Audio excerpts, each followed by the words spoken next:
What am I gonna do? Cafe Neato's in the gutter. I'm not really sure I'm gonna follow up on Kraken's episode. Is this the end of Cafe Neato? Hello? Is this Cafe Neato? Oh yeah, it is. Well, hell yeah. All right, Callie. So who are you? Well, that's a big question to start off with. Who am I?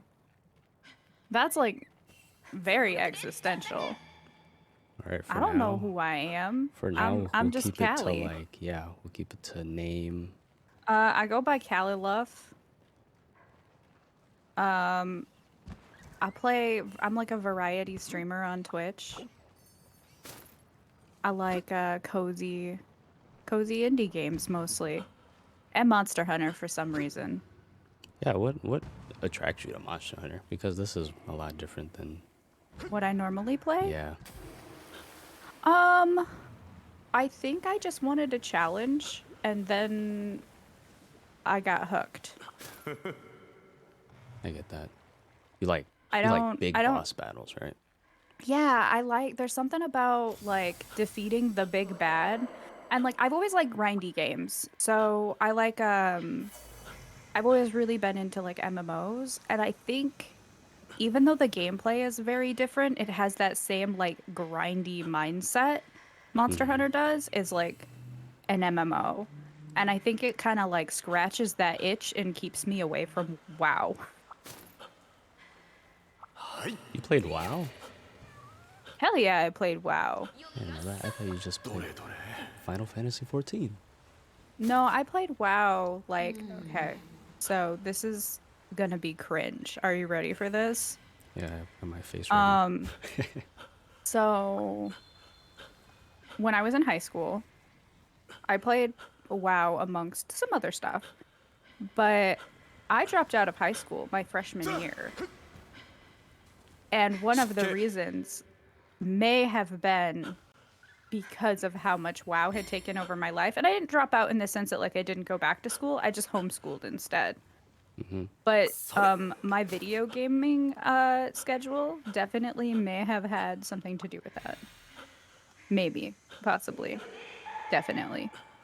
You just built for streaming.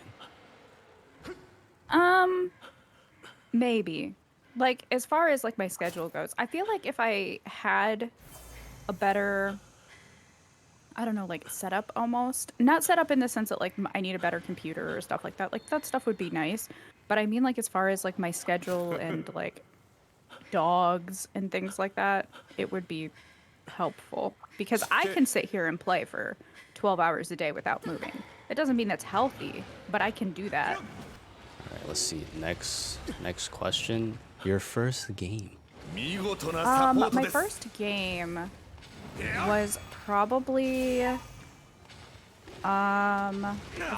let's think about this for a second. There was a Mario bundle on the NES, and it was like Mario, it was 3 and Duck Hunt. So it was definitely that. Okay. We got like solid. an NES from my mom was a computer programmer, and so like there was someone she worked with, and you know, new consoles and stuff had been out at the time. So he was basically just like, "Do you want this? I know you got a kid." And I loved Mario and Duck Hunt. And I think that's probably where my cozy gaming comes from. But that's not my favorite game. The first game that like got me into gaming was probably either Disgaea or Rhapsody: A Musical Adventure. Okay. Man, she's ahead of it. You already answered the next question. Oh, hell yeah. You got it. But yeah, the game that definitely got me into gaming was like Rhapsody. Do you also play the sexy games? Yeah, absolutely. 100%. I feel You like, gotta. I feel like I've seen that. I mean, Like, okay, so here's the it's thing. not weird. It's not weird. It just looks And interesting. Look, I like puzzle games. I like indie games. Like, it's only natural progression that I would like my puzzles to also have some titties. Yeah, exactly. Like, they're just chill games. When? I think you answered that one too. When did you start gaming? I don't remember a time in my life where I wasn't gaming because since I started on the NES, I want to say I started on the NES around the time that the PS1 was out. I don't even remember what years those were, but I was very young. I was very young when we got an NES. And then my neighbors had an SNES, so like we would just like swap shit sometimes. Oh, you even had a trading buddy so early? Yeah. Oh my goodness. I And didn't know like, anybody who played games when I started. yeah, when I was young, my neighbors had a. I don't think they got it as soon as I did. It was like several years later. And it's probably because like they would come over and play at my house and they were probably like, can we have this? And you know how it'd be. Enough of that. And if you can afford it, you're going to get your kids shit. So Yeah. that neighbor, it was two girls that I lived next to, but then their parents, or her mom like remarried or something. So then their step sister and step brother, they were really into like, they had Game Boys, which I also had at that time. So then I had people to like play Pokemon with. Dang. So I had it good. Oh.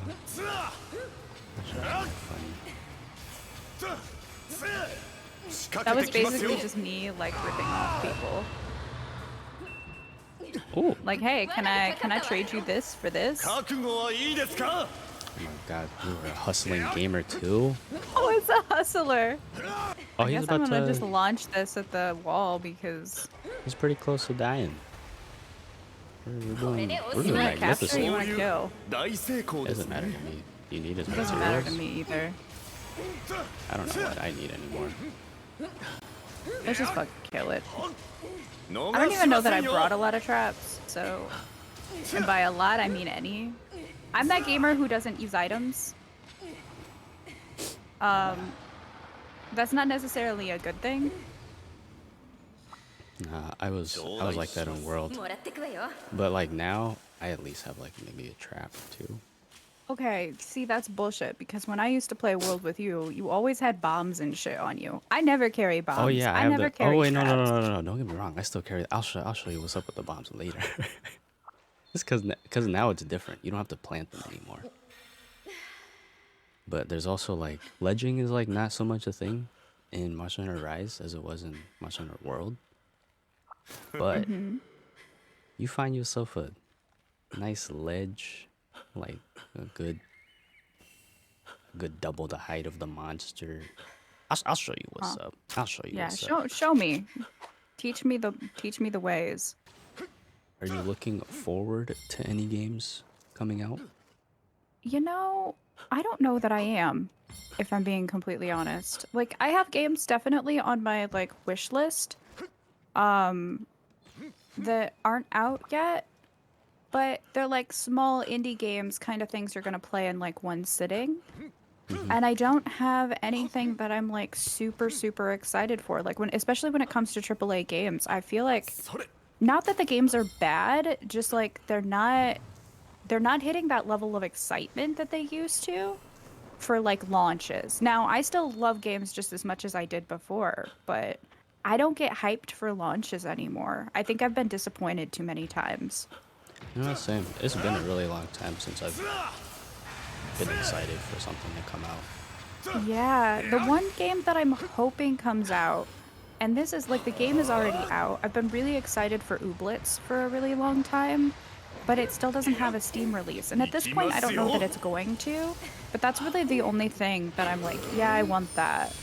And I'll probably buy it as soon as they announce, like, assuming they do. They may never. A Steam release. But yeah, other than that, like, I don't know. I don't have that hype.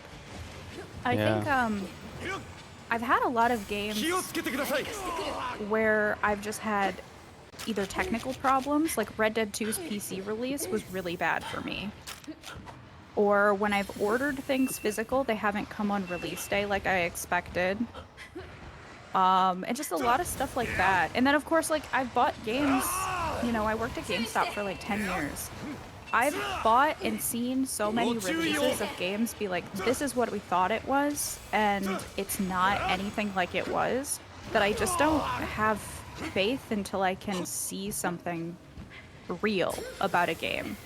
It's like I can't trust the marketing anymore. The gaming government. We don't trust the gaming Yeah, government no more. we do not trust the gaming government here. No. No, absolutely not. I want to see for myself, and I want to enjoy things, and I want to make my own, you know, opinions about whether a game is good or not. And so I just don't get hyped. I wait until I can do that, and then I just, you know. It's kind of sad because like when you're a kid, like I remember one of the first games that I was like super excited for and like pre-ordered. The very first game I pre-ordered was the first Kingdom Hearts. Because we went to GameStop the day before it came out, and they were like, "Oh, homie, that's not out till tomorrow," which broke my heart. But of course, they were like, "You know, you can pre-order this, and we'll make sure we have a copy for you tomorrow." And I was ready for it. I was so ready for it. You know? Yeah. Oh, shit, I got poisoned. No, no, no! Don't hit me. Did I bring anything? Oh, thank you for the heals. Hold on, I don't think... I'm just gonna, like, keep healing myself. You got one of these. What is one of these? Let's see, we're good, we're good.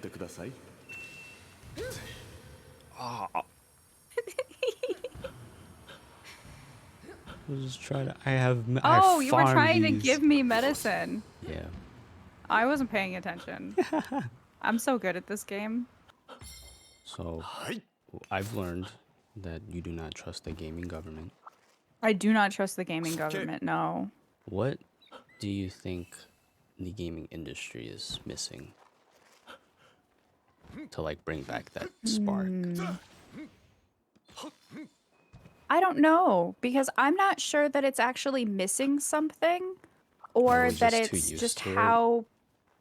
Yeah, if it's a combination of like us being too used to it and like how chronically online people are.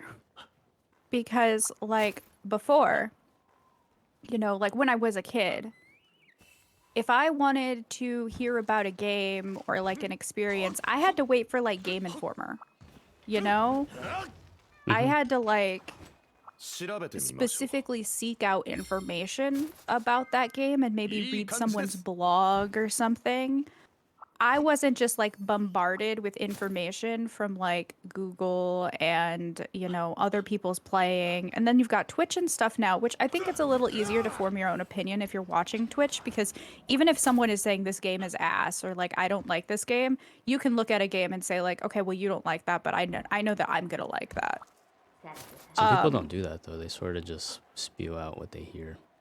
Yeah, exactly. So I think that I don't know that the gaming industry is necessarily missing something. I mean, I think that it's gotten better in terms of like diversity and accessibility and things like that, which I think it was missing, and that can always be better. But as far as like bringing the magic back to releases, I think as long as like we're being given all the information ahead of time, like people form their opinions about whether a game is good before they've played it. Yeah, that's something new that I don't really like. I usually don't watch trailers. I don't usually do a lot of that. And I enjoy almost every game I play. So there's definitely been games I don't like, but for the most part, I just enjoy stuff. I don't know. Ooh, greatest gaming achievement. Greatest gaming achievement. That I don't actually know.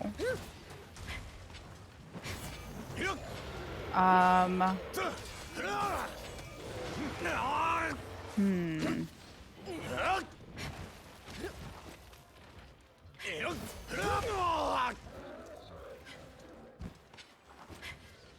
I genuinely don't know what my greatest gaming achievement would be. I feel like I'm trying to think, like, is there a very difficult game that I've beaten, or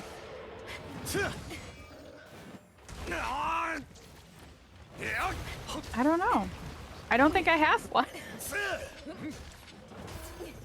What about your first plat on PlayStation? My first plat on PlayStation was the first Spider-Man game. I feel And like that kind of everybody like, remembers that for sure. yeah. I don't remember what my first 100% on Steam was, though. I have 70 something perfect games currently, with 62% completion rate on all games. Dang. Like, that's my like average completion is 62%. You're a beast. I try to be. I like to finish the games I play. What do you enjoy about streaming? What do I enjoy about streaming? I used to do like plays and band and things like that. I've always kind of just enjoyed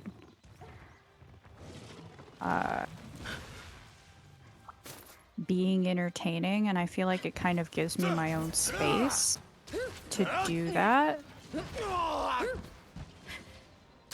And it's nice because I don't have to feel like I have to play a character to still be entertaining. Oh my god, that's so funny. Yeah. That is so funny. Thank you for stopping by, Callie. Thank you for having me. Now, Cafe Neato lives one more day. Hooray. And please tell everyone where they can find you. You can find me at callehluff, callehluff on Twitch. I will now have to ask you to leave my table. Goodbye. Goodbye. As I don't leave. Yeah. Bye. Play the theme, Kraken. Oh yeah.